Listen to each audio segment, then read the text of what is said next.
నమస్తే అందరికీ. శివుడాజ్ఞ లేనిదే చీమైనా కుట్టదు అంటారు కదా! అలాగే మా లైఫ్‌లో ఈరోజు మేము అనుకోకుండా శివపార్వతుల కళ్యాణానికి వెళ్ళాం. ఎంత కన్నుల పండగగా జరిగిందంటే అసలు చూడడానికి 2 కళ్ళు సరిపోలేదు. మీరు కూడా కళ్యాణాన్ని చూసే ముందు వీడియోని ఫస్ట్ టైం చూస్తున్నట్లయితే లైక్ చేయండి, సబ్స్క్రైబ్ చేయండి, బెల్ సింబల్ కొట్టడం అస్సలు మర్చిపోవద్దు. ఇక అంగరంగ వైభవంగా శివపార్వతుల కళ్యాణం చూసేద్దామా? ఇంకెందుకు ఆలస్యం, చూసేయండి మరి. శ్రీ గురుభ్యో నమః. గం గణపతయే నమః. వాగర్తావివ సంపృక్తో వాగర్త ప్రతిపత్తయే జగతః పితరౌ వందే పార్వతీ పరమేశ్వరౌ. హర నమః పార్వతీపతయే, హర హర మహాదేవ. పార్వతీ పరమేశ్వరుల వివాహానికి ముందుగా వృషభ వాహనం కదిలింది. వృషభాన్ని రత్నాలతో అలంకరించి పట్టు ఆసనం మూపురంపై వేసి ఒక పల్లకిలా ఏర్పాటు చేశారు. స్వామివారు ఎక్కడానికి అనుకూలంగా ముందుగా నంది కూర్చొని ఉంది. మంగళ వాయిద్యాల వేద మంత్రాల మధ్య పరమేశ్వరుడు నందిని అధిరోహించాడు.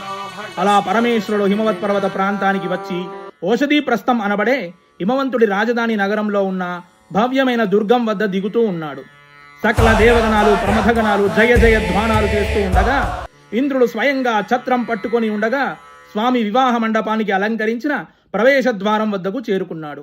అక్కడ బ్రహ్మదేవుడు మునిశ్రేష్ఠులు స్వామికి ఎదురేగి సాదరంగా ఆహ్వానించారు. కళ్యాణ క్రతువు ప్రారంభానికి ముందు పరమేశ్వరుడు తన ఒడిలో ఉన్న గణపతిని కిందికి దించి బ్రహ్మదేవుని సూచన మేరకు అగ్రపూజ చేయించాడు. విఘ్న వినాయకుడి ఆరాధనతో కళ్యాణ మహోత్సవం నిర్విఘ్నంగా మొదలైంది.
కళ్యాణమూర్తులు కనిపించాలగా కూర్చోవలసిందిగా కోరుచున్నాం.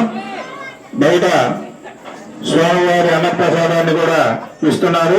ఎవరైనా భోజనం చేసి వచ్చే వాళ్ళు వచ్చి కూడా భోజనం యంత్రాలు కూడా వచ్చి భోజనాన్ని తొలగించవచ్చు. మరికొద్ది నిమిషాలలో క్రీడా కార్యక్రమం, కళ్యాణ స్వామివారి ఉమా అన్నవారి ప్రాణిగ్రహ కార్యక్రమం జరుగుతుంది. కావున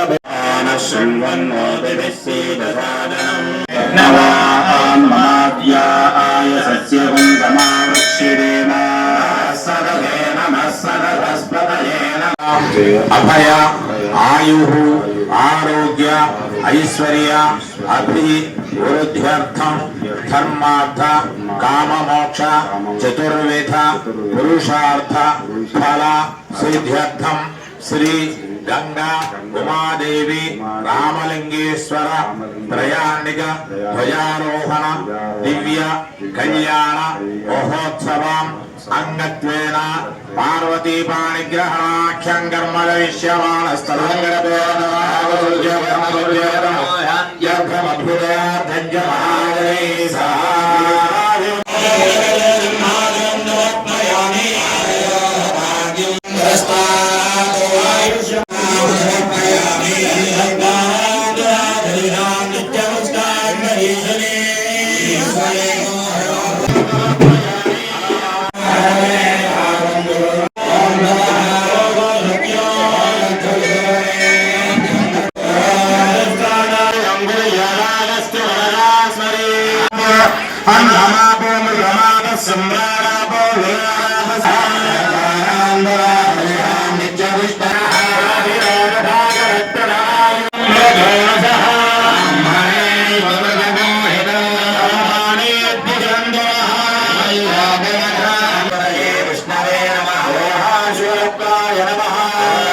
ప్రక్షాళనాది కార్యక్రమాలు చేయడానికి సంకల్పం చేస్తున్నారు. అందరూ కూడా చూసి ధరించండి.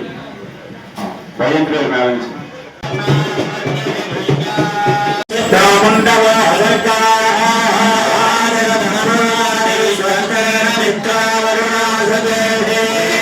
గంగా సమేత రామలింగేశ్వర స్వామి వారి యొక్క కళ్యాణ మహోత్సవ సమయమందు దొండపాడు గ్రామ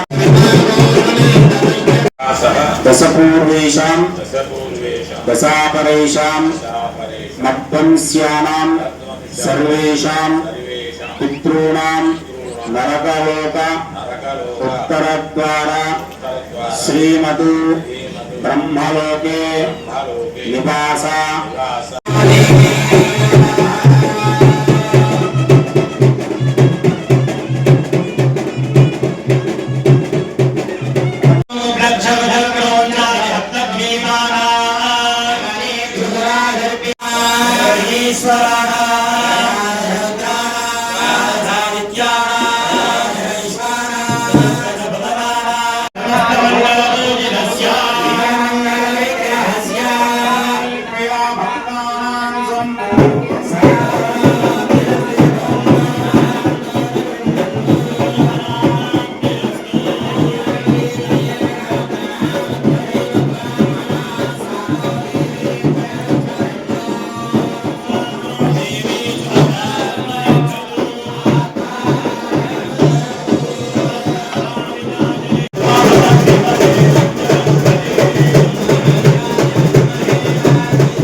చూసారా శివపార్వతుల కళ్యాణం ఎంత బాగా జరిగిందో. అసలు 2 కళ్ళు సరిపోలేదు కదా చూడడానికి. అసలు మేము కళ్యాణానికి ఎలా వెళ్ళామో చెప్తాను. ఈ సమ్మర్లో పిల్లల్ని సమ్మర్ హాలిడేస్కి పంపించాలి కదా, అందుకని పెద్దమ్మ వాళ్ళ ఇంటికి దొండపాడు పంపించాము. అనుకోకుండా నేను కూడా వెళ్ళడం జరిగింది. ఇంకా శివుడు ఆశీస్సులు మా మీద ఉండడం వల్లేమో మేము అక్కడ ఉండగానే శివ పార్వతుల కళ్యాణం జరిగింది. చాలా అంటే చాలా బాగా జరిగింది. ఈ కళ్యాణానికి మా అక్క, బావగారు, పిల్లలు, పెద్దమ్మ మేమందరం కలిసి వెళ్ళాం. కళ్యాణం చాలా బాగా జరిగింది. పిల్లలు కూడా బాగా ఎంజాయ్ చేశారు. Thank you for watching.